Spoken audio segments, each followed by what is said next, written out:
Hi everyone, this is Vinoya and welcome to another 3 Tips Wednesday.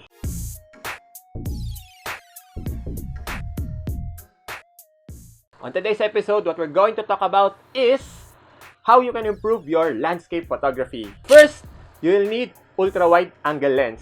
So bakit nga ba ultra-wide angle lens? At ano ang ultra-wide angle lens? Anong difference na to sa mga wide angle lenses? So if you're shooting using crop sensor, your wide angle lenses will start from 17mm hanggang 20mm. So anything below 17mm is your ultra-wide angle. If you're shooting using full frame, your wide angle will start from 24mm hanggang 35mm. So anything below 24mm is your ultra-wide angle.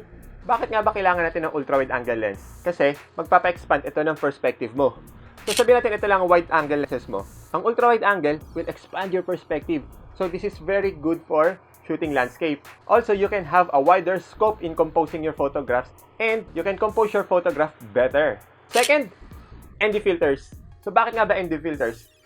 Neutral density filters or tinatawag nating ND filters nagsaserve as parang shades ng lenses mo. So bakit kailangan mo rin ng ND filter? Because it will allow you to shoot in slower shutter speed during daylight. And also, it will create fluid motions, especially if you're shooting with waters. So yung mga small cripples of waters, magpa-flatten yan. And yung mga movement ng clouds, magkikreate yun ng motion blur. And third, heavy-duty tripods. So since gumagamit ka ng ND filter at mag-shoot ka in slow shutter speed, you will need a tripod to stabilize your shot. Don't forget, make sure that your tripod is a heavy-duty. There are a lot of brands that you can use out there. Make sure to invest in your tripod. If your tripod breaks, your camera will be compromised. Ang mamahal ng mga equipment natin, ang mamahal ng mga gears natin. So, make sure to invest on a better tripod. So, in shooting with tripod, make sure to set your camera on timer mode. Use a remote or with the intervalometer para maiwasan natin ng any handshake or camera shake pag pinipindot mo yung shutter button. And lastly, using a tripod, you can enjoy watching this entire scenery na sinushoot mo. So let's have a recap. So first, ultra-wide angle lenses for better perspective. ND filters para makapag-shoot ka in slow shutter during daylight to create motion blurs.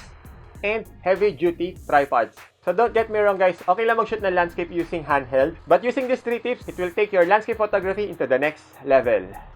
Okay, so that's our 3 tips for today. If you like this episode, give it a thumbs up and share this video. And don't forget to hit the subscribe button and ring that bell to get notified on my next 3 tips.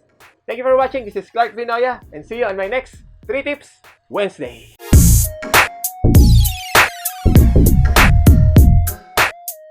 If you're shooting using a crop sensor, ang wide angle lenses mo nag-start from 17mm 18 hanggang.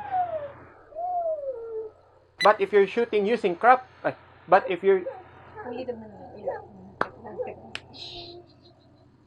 So, sige na, direct, patapos na. Okay lang mag-shoot ng landscape using handheld. But using these 3 tips, if you like this episode, give it a thumbs